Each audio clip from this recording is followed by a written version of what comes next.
This week, it's from BMW. It's the M240i. I've got a cheat sheet so I don't forget anything, because I keep forgetting stuff.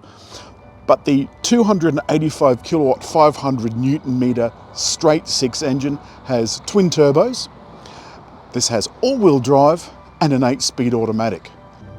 As you can see, I mean, there's almost no point opening a modern bonnet up. There's not a lot to see under here, but it is impressive anyway.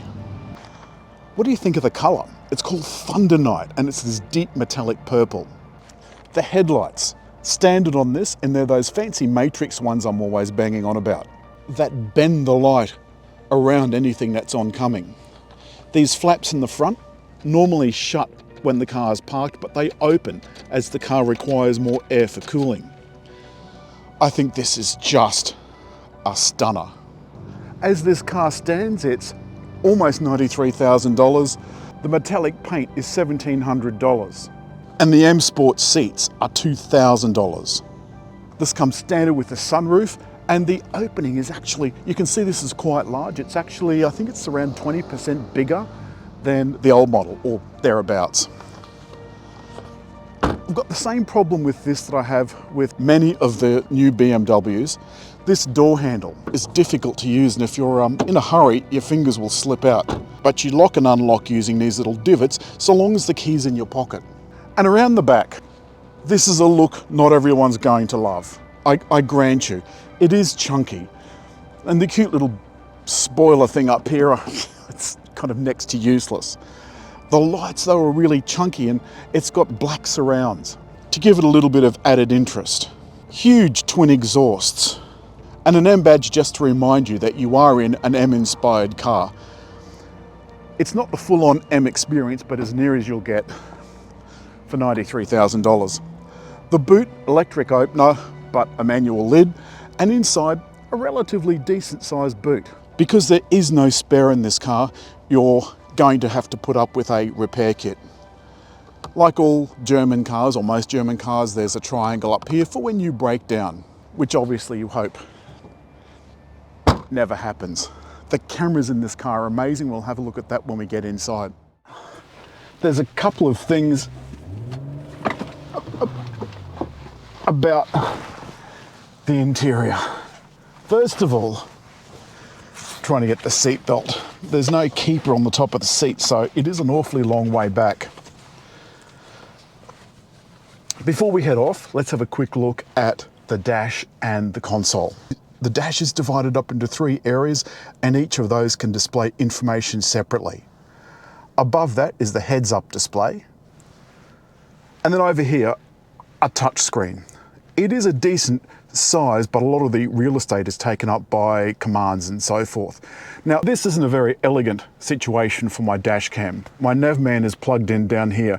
Because this isn't a standard size, I've got to use this shortened cord, and I'll see if I can show you a BMW adapter. Because believe it or not, it's not the same size as a normal 12-volt outlet in a car. There's a couple of other things inside that are kind of cool too. This is backlit and throbs when the doors open, though you can see it easier at night. And there's a couple of memory positions for the front driver's seat. This I particularly like. Everything's set out nice and neat. These one-touch buttons, you can program anything in there that you like, including an address. So for example, along here you can store an address or perhaps a phone number or something that you want to access just with one touch. They're quite different to the saved radio stations. Also down here we've got wireless charging for your phone, and there's a little purple light on that to kind of show up at night to see that your phone is actually still in the cradle. This is iDrive 7. You've got the 8-speed automatic selector and a row of buttons along here, including the park button. I'll show you how that works a little bit later. You've got a central controller surrounded by an array of buttons, clearly marked as to what they do. And that's what I like about this, everything is properly marked, including the steering wheel. On this side, we've got the voice control button, which for a change actually works properly. And on this side are the cruise control and speed limiter buttons. All in all, the interior is actually pretty nice. It's a pretty nice spot to be. Let's see what it's like out on the road. I'm going to select Sport. Now it remembers that last time I used this, I wanted Sport Plus.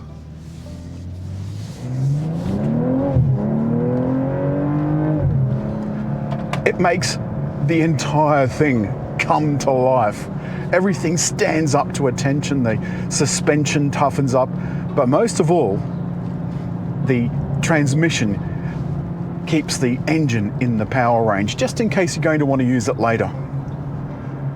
Of course, I'm going downhill, so probably not going to require too much, but you can hear it downshift as it thinks I'm coming to a corner.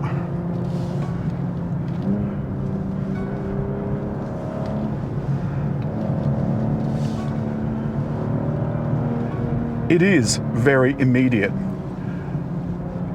It's kind of brutish, but not as brutal as the full M experience. But I keep saying of these M240s how much better the full M car would have to be better than this. The all-wheel drive system, don't let it fool you. You could still get the back of this car out, no problem at all. In my hands, however, it's not going fast enough for that to happen. I can feel the steering wheel vibrating because the lane keep assist is still warning me that I'm getting close to the lines. I've got it set to warn early.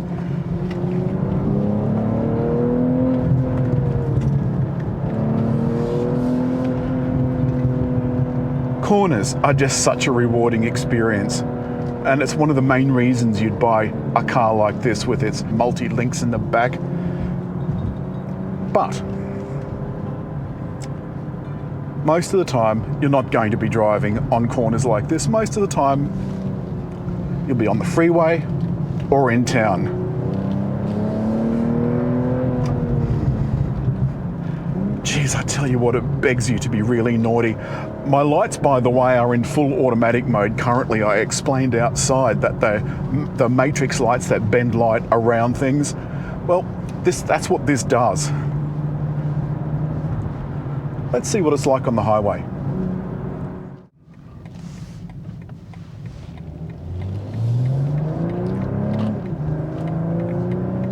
Some poor soul got pulled up by the cops. Now, I didn't bother putting it into sport mode because I knew we were coming up onto, albeit a 110 kilometre section of freeway.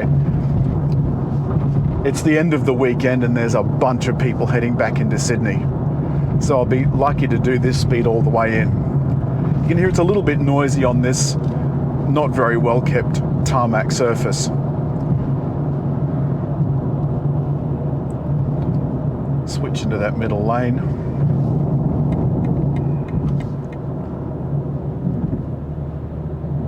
But it's now that you're going to want to activate some of the features for touring mode. So I'll turn the cruise control on and I'll either press the set button or the down scroll button. Either one will set it. If you hit the down arrow and you're doing, say, 70, even in 110 zone, that's what you'll be doing. The lane departure is stopping me from going either side of the lane. All of the menus are accessible through the iDrive system, but you can see now it's a little bit difficult to use while you're going. But one thing that I found that was particularly good was just then when I was going to pie in the sky, I always give the navigation a go. I said, point of interest, pie in the sky, and it did it. Of course, this does wireless Apple CarPlay as well, and the wireless Apple CarPlay will also display the Apple Maps up here in the heads-up display as well. So you get an awful lot of detail from the inbuilt navigation system. You'll get turn-by-turn instructions. You'll get a map. You'll get which lane to be in. It really is very comprehensive. The drive, though, feels incredibly solid. It's smooth on this road now that it's in comfort mode. It's set for touring. Really is a peach. And that's all this week from the deeply sexy BMW M240 in Thundernight. It drives like a demon. It's got enough power to get you out of trouble. I like it a lot. As always, hit like, leave a comment, and just over there to subscribe.